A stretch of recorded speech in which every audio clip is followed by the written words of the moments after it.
Hikayat Indra Bangsawan. Pada suatu hari, Raja Indra Bungsu dari kerajaan negeri Kobat Syariah menginginkan anak. Beliau lantas mengutus orang-orang yang diperintah oleh patihnya untuk membaca doa kunut dan bersedekah kepada fakir miskin. Tak lama kemudian, istrinya, yaitu Putri Siti Kendi, hamil dan melahirkan dua putra kembar laki-laki. Putra yang sulung lahir dengan sebuah anak panah dan diberi nama Syahperi, dan putra yang bungsu lahir dengan sebilah pedang dan diberi nama Indra Bangsawan. Sejak kecil, kedua anak baginda itu dididik dengan baik. Mereka tumbuh dengan akhlak dan perilaku yang baik pula. Saat usia mereka telah mencapai 7 tahun, Raja Indra Bungsu memerintahkan kedua putranya untuk belajar mengaji kepada Mualim Sufyan. Setelah beberapa lama, mereka belajar pula ilmu kesaktian dari guru mereka. Sang raja mulai bimbang untuk menentukan siapa yang pantas menggantikannya memerintah kerajaan. Kebimbangan itu karena putranya sama-sama pandai dan berakhlak baik. Pada suatu malam, sang baginda raja bermimpi dengan buluh perindu. Sang raja sangat terpesona dengan buluh tersebut yang memiliki suara yang sangat merdu. Keesokan harinya, baginda raja menceritakan mimpinya tersebut kepada kedua anaknya. Ia pun membuat sebuah sayembara untuk kedua putranya. Barang siapa yang bisa mendapatkan buluh perindu, dialah yang akan menggantikan dirinya untuk menjadi raja. Hanya itu kemudian memohon kepada baginda raja untuk memulai pengembaraan mencari buluh perindu yang diinginkan ayahnya. Dalam perjalanan, mereka selalu bersama hingga suatu saat karena angin topan, hujan lebat, dan awan gelap gulita, mereka jadi terpisah. Syahperi berjalan dan terus berjalan hingga ia menemukan suatu taman dan sebuah mahligai.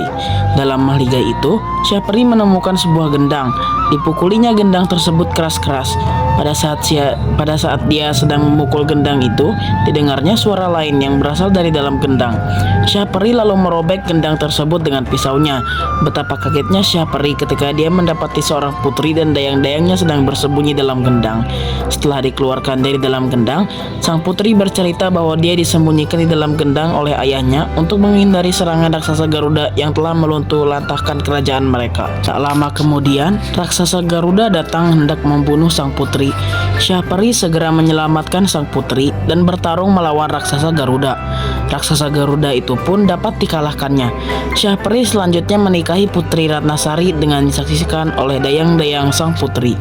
Di lain tempat, Indra Bangsawan menemukan suatu padang yang tidak cukup luas. Di dalam padang itu terdapat sebuah gua yang dihuni oleh raksasa perempuan. Indra Bangsawan bertemu dengan raksasa perempuan itu. Dijadikannya raksasa perempuan itu sebagai neneknya. Selama mereka bersama, raksasa tersebut banyak memberikan pengalaman baiknya, memberikan ilmu-ilmu, memberikan buluh perindu, dan memberikan sebuah senjata berupa sarung kesaktian untuk melawan Buraksa. Raksasa tersebut bercerita bahwa Indra Bangsawan yang sedang berada di negeri Antah Berantah yang diperintahkan oleh Raja Kabir, sebuah kerajaan yang akan dihancurkan oleh Buraksa. Raksasa minta Indra Bangsawan untuk membantu kerajaan tersebut. Raja Kabir akan menyerahkan putrinya, Putri Kemalasari, kepada Buraksa sebagai upeti agar kerajaan itu tidak dihancurkan oleh Buraksa. Setelah Indra Bangsawan berhasil masuk di wilayah kerajaan dengan menyamar sebagai budak berambut keriting, Indra Bangsawan segera bergegas untuk mengejar dan mencari Buraksa tersebut. Dengan kepandaiannya, Indra Bangsawan berhasil menemukan Buraksa lebih dulu dari yang lain, dan akhirnya ia dapat mengalahkan Buraksa. Indra Bangsawan juga memotong mata dan hidung Buraksa yang berjumlah 7 itu untuk dipersembahkan kepada Raja Kabir. Sampai di istana, Indra Bangsawan segera menghadap Raja Kabir. Raja Kabir bahagia karena ada orang yang dapat menyelamatkan putrinya. Pada saat itu juga, Putri Kemalasari segera dinikahkan dengan Indra Bangsawan. Indra Bangsawan sudah mendapatkan buluh perindu yang diinginkan ayahnya. Maka ia mengajak istrinya untuk kembali ke kerajaan Kobat Syahrial untuk menghadap ayahnya. Ternyata Indra Bangsawan mendadak jatuh sakit. Di tempat berbeda, Syah Peri beberapa hari tidak dapat tidur dengan nyenyak dan selalu memimpikan adiknya, Indra Bangsawan. Dalam mimpinya, Indra Bangsawan sedang sakit keras dan membutuhkan pertolongannya, maka berangkatlah ia mencari Indra Bangsawan.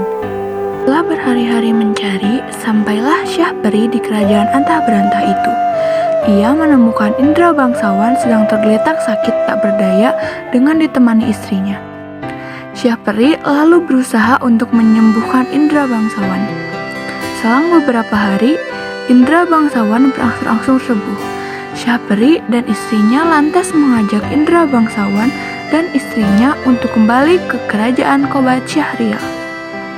Baginda Raja Indra Bungsu sangat bahagia melihat kepulangan kedua putranya yang didampingi juga oleh istrinya. Indra Bangsawan langsung menyerahkan buluh perindu kepada sang ayah. Sang ayah bertambah bahagia dan langsung mengangkat Indra Bangsawan menjadi raja untuk menggantikannya menjadi Raja Qobat Syahrial.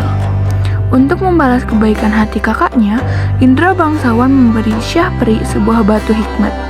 Batu hikmat tersebut dapat dimanfaatkan Syah Peri untuk dijadikan sebuah kerajaan lengkap dengan abdi kerajaan, rakyat, dan perlengkapan kerajaan. Akhirnya, kedua kerajaan itu berkembang bersama, saling bahu-membahu untuk menciptakan kerukunan, kemakmuran, dan perdamaian.